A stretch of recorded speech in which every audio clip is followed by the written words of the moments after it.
For those that have not been involved with digital scanning, this is just a little video, 14 minutes, in which I show you how it is the whole digital workflow. This is the Planmeca system, and this is normally the scanning is in a linear way.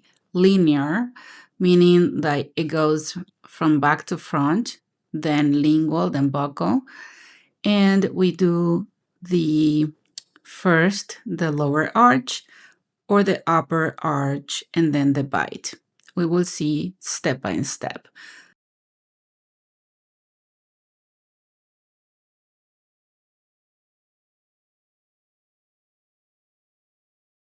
You can generate the model now or you can generate the model later.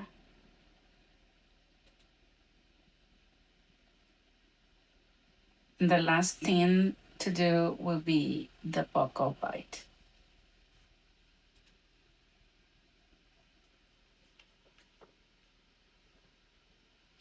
Listen very carefully to the sound. It will sound a click for the top bite, another click for the bottom bite. If you don't hear the both clicks, you do not have a buccal bite correctly.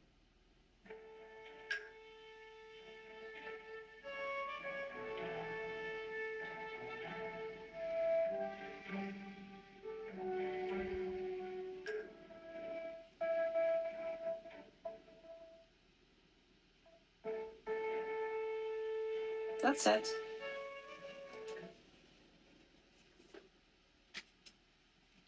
You can stop the scanner at the space bar. You can stop the scanner also in the button.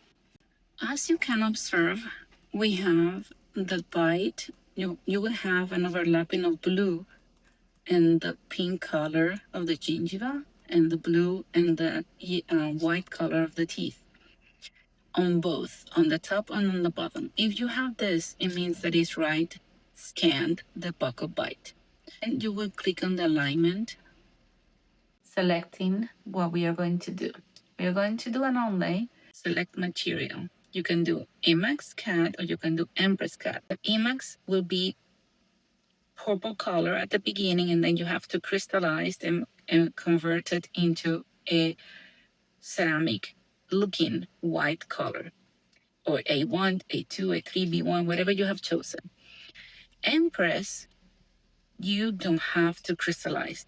You will mill and it will look not purple, it will look as it is going to be the end result for you to cement. So let's go to Emacs CAD.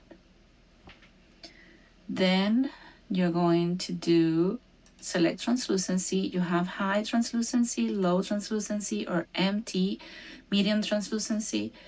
And medium translucency will let the color of the tooth to show through if you cement with a neutral cement. And it's going to look nice. If you do low translucency, pretty much it's going to be very opaque, regardless of the cement that you're going to use. And high translucency will be even nicer, but it is weaker as well because it has more glass and it has less strength. Two choices. So let's do the LT, and the shade is going to be, let's say, A1. Next step is to trace the margin, and I do it by following the light of reflection that the margin is given to me. And I move my model all around until I see that light of reflection. And then I go all around the CSM, of course. After I finish my whole trace of the margin, then the next step would be to double check every single tiny bit of it. Once that you finish, then you will be able to pretty much have the whole outline of the margin. And then you start looking from every view. You see it from this view, you see it from occlusal view. Okay, you can delete the margin if you don't like it, or if you commit a mistake trying to trace it. Okay, I think the margin is pretty good. Maybe I can add another dot here and close it. Here the light of reflection seems a little bit higher, so I can click on it. I can also drag my dot wherever I have it and whatever I want it. Here is too high, then you can lower a little bit. This is the path of insertion, and if I had in this prep an undercut, it will show it. So let's imagine, okay, here it is. It depends, okay. Imagine that you have a path of insertion that from the beginning it shows this undercut here and this undercut here.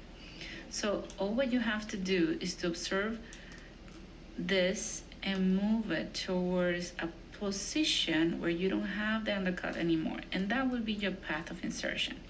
And you have to pretty much memorize what is your path of insertion so that when you're going to cement, you cement that way so that it goes all the way down and fit properly.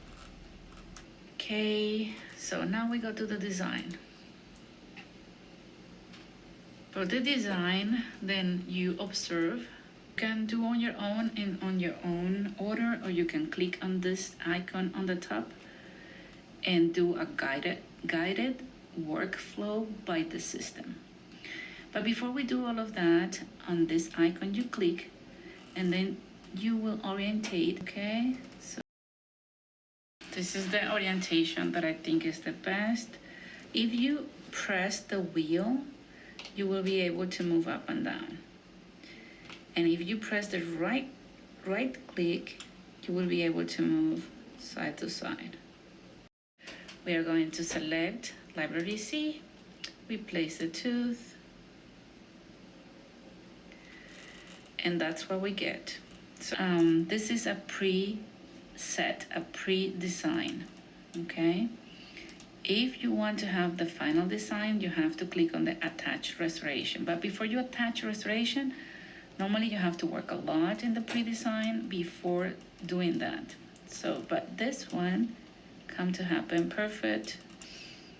Okay, so you have cover, your cusp, you have the buckle where it's supposed to be buckle, you have the lingual where it's supposed to be lingual.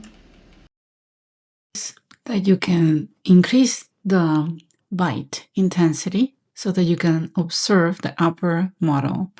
And you can also decrease the intensity so that you can see halfway through. I like to do it that way so that I can also observe the occlusal bite and the contacts through the top model. You can also see how the cusp goes through the upper model and they look red.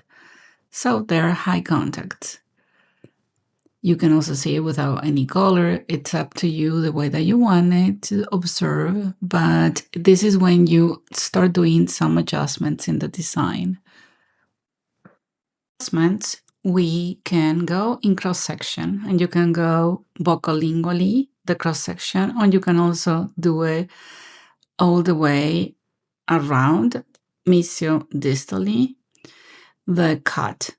So you can do the cut mesiodistally and then move buccolingually. And that will give us, of course, not from occlusal view, but you have to also rotate the model and observe in cross-section, directly view. You will observe the thickness. You will observe how the contacts are high, and then you can rubber you can use that icon that I'm clicking on, that is a rubber tooth, and then you will drag the point of the highest point of the cusp down. But before you do that, you have to also increase the strength of the icon or the brush or the rubber tooth. Everything that you use, you have to use it with increased strength or with decreased strength. And you just you drag the highest point of the cusp down. Let's zoom in so that you can see how I am dragging down, and it definitely changes of colors. Red means that it's high, that you have a high contact. And for Planmeca and for every single system is different, but for Planmeca, I like the contacts in color black and color purple. I'm talking about the occlusal contacts and the interproximal contacts. In this system, I like it green instead of black and purple. And of course, we don't like it red. And we have to do some touches. And the touches are not by dragging with the rubber, but by smoothing with the icon to smooth until you see the green color. That will be a good contact. Interproximal contact. You can also observe the thickness, and ideally should be blue in the whole restoration. Sometimes you are tight and green is okay as well. You can also observe the thickness in cross section. And also in cross section, you can pull or rubber your thickness towards the opposite cusp of the antagonist tooth and increase your thickness, whatever you think is that you have room to do that so. And you, of course, are going to observe green towards the margin. You have not much of thickness over there. And the red, obviously, is because you are already above the CSM and you have no occlusal reduction on the CSM area. We can also smooth, and we should smooth the preparation in all the dimensions, lingual, vocal, mesial, distal, and you can also do, of course, movements to open embrasures, vocal embrasures, lingual embrasures. We have total control of the contours. If it's over contour, you can smooth it. If it is short, then you can pull, and then you can do it to the best of your knowledge and the best of anatomy that you know how to do. It's like waxing, of course, but in digital. Last thing that we should do is to smooth the whole surface everywhere. All surfaces, all CSM, and then we send it to the milling machine.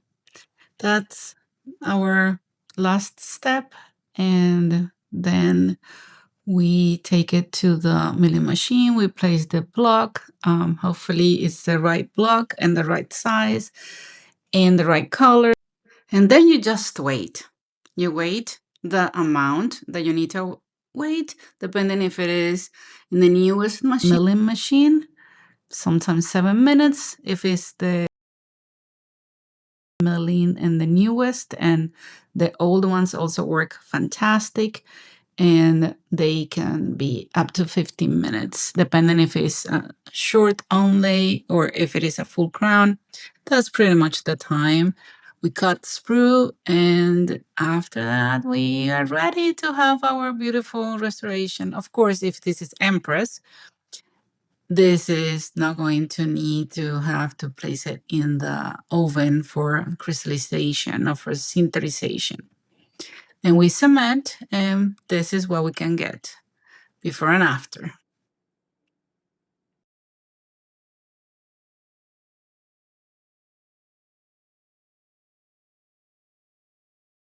And thank you for watching.